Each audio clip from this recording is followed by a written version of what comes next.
عاشت روحي وصار الدمع يجري. السلام علیکم ورحمۃ اللہ وبرکاتہ۔ ریڈیو HRDF میں آپ کا استقبال ہے۔ سنن ترمذی میں ایک واقعہ مذکور ہے جسے حضرت عائشہ نے بیان کیا ہے کہ یہ واقعہ اللہ کے نبی صلی اللہ تعالی علیہ وسلم کی موجودگی میں پیش آیا تھا۔ واقعہ کچھ اس طرح ہے: ایک بار ایک شخص اللہ کے نبی صلی اللہ علیہ وسلم کی خدمت میں حاضر ہوا۔ آپ کے پاس بیٹھ کر معلوم کرنے لگا، یا رسول اللہ، میرے پاس کچھ غلام ہیں، وہ مجھ سے جھوٹ بولتے ہیں، مجھے دھوکہ دیتے ہیں اور میری نافرمانی کرتے ہیں، تو یہ سب کرنے کی وجہ سے میں ان کو سزا دیتا ہوں، اس طرح کا سلوک کرنے کی وجہ سے میرا کیا حشر ہوگا؟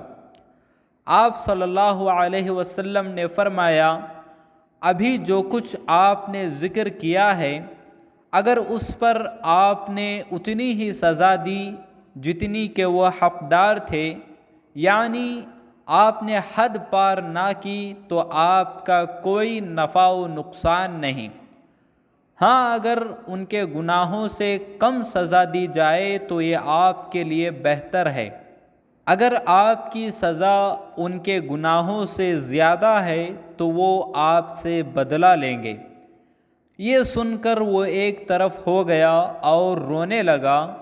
رسول اللہ صلی اللہ علیہ وسلم نے فرمایا، کیا تم قرآن نہیں پڑھتے؟ نبی اکرم صلی اللہ علیہ وسلم نے پھر سورہ انبیاء 47ویں آیت کی تلاوت کی۔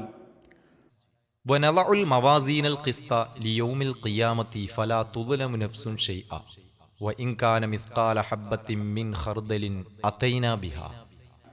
اور ہم قیامت کے دن عدل کا ترازو رکھیں گے تو کسی جان پر کچھ ظلم نہ ہوگا، اگر کوئی چیز رائی کے دانے کے برابر بھی ہو تو ہم اسے سامنے لے آئیں گے۔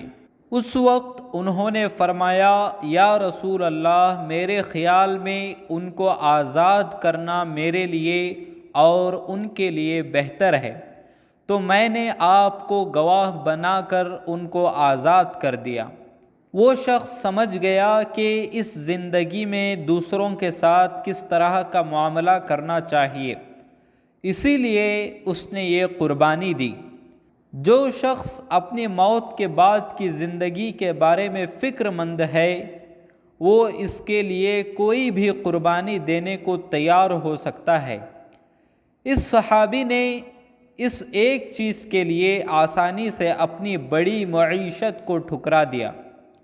ہم اپنی روزمرہ زندگی میں اپنے دوست و احباب، اپنے ماتحت افراد اور دوسرے مقامات پر گفتگو کرتے وقت کون سا لہجہ اپناتے ہیں اور کس طرح کے اخلاق سے ان سے پیش آتے ہیں؟ کیا ان سب باتوں پر آپ نے کبھی غور و فکر کیا ہے؟ اگر نہیں تو دیر نہ کریں، ان معاملات میں اپنا محاسبہ کریں۔ اللہ پاک ہمیں توفیق نصیب فرمائیں، آمین۔ عاشت روحي وصار الدمع